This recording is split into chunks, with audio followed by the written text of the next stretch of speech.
అతుకుపోయినాయి విడదయ్యా. బాబుకి ఎవరో చేతబడి చేసినట్టు చేతబడి కాదు గీతబడి కాదు వాడికేదో ముందు బొంద ఇంత బంగు కొట్టాడు. బంగే నా చేతులు అతుకుపోయినాయి విడదయ్యా. అరే థ్యాంక్స్ అత్తో. నా చేతులు అరే విడిపోయాయి అత్తో. వీడిని తీసుకెళ్లి లోపల ఏమిటండి రోజు రోజుకి వీడు అలవాట్లు వీడును. మీరు అసలేం పట్టించుకోరా? That is my son. Vinayakam ఎక్కడ మా డాడీ? ఏమోనండి, ఒంటి నిండా రోగాలే. ఏ ట్రీట్మెంట్ లో ఉన్నాడో ఏమో. డాడీ డాడీ అదిగో ఈ గుంపు నుంచి వినపడింది. ఈ బూచలోనే ఆ బూచోడు ఉంటాడు. చూస్తా ఉండండి. అయ్యగారు అయ్యగారు. ఆయన మా అయ్యగారు ముఖం ఇంత అందంగా ఎందుకుంటది. అయ్యగారు ఏమండి అయ్యగారు అయ్యగారు అయ్యగారు అయ్యగారు ఏమండే ఇది ఇక్కడ ఉన్నాడు. ఇతను మా డాడీయా? పుట్టి 25 ఏళ్ళయింది. ఇప్పుడు మీకు అనుమానం రాకూడదు బాబు. ఎవరన్నా వింటే బాగుండదు. అంచెసల్లో పుట్టిన ఎదవా ఆ పైపు తీసుకుని మొహం కడుగో.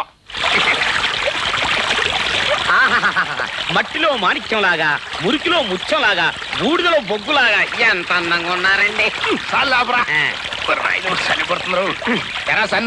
ఇక నేను చదవండి డాడీ. ఇక్కడే ఉండి మన బిజినెస్ అన్ని మీ తరఫు నేను మేనేజ్ చేస్తాను. Very good.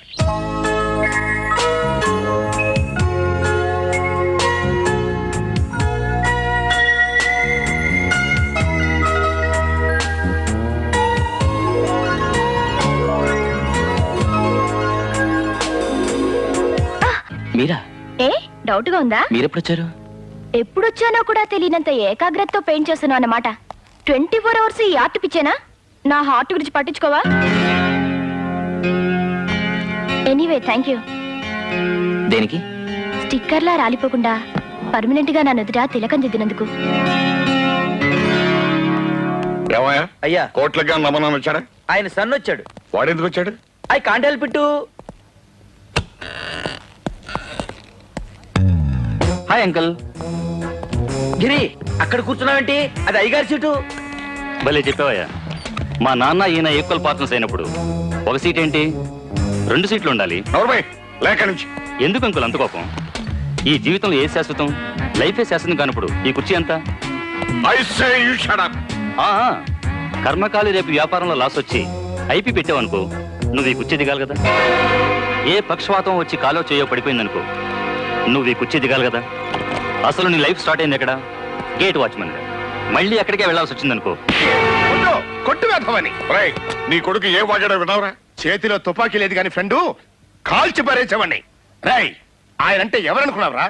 ఆయన ఇంట్లో ఎంగిలి మెతుకులు ఏరుకుని తినాల్సిన మనల్ని ఆయన పక్కన కూర్చోబెట్టుకుని కంచంలో భోజనం పెట్టిన మహానుభావుడు రా. ఆయన్ని పట్టుకుని నీ నోటికో చెడుకూస్తావా? కొడుకు అని చెప్పుకోవడానికి కూడా సిగ్గుగా ఉందిరా. సారీ ఫ్రెండు, నీ మూడు పాడైంది. సిక్కు ఫ్యాక్టరీ వేలం విషయం సాయంకాలం మాట్లాడుకుందాం. సిగ్గు లేకుండా అలా నిలబడతావే రా.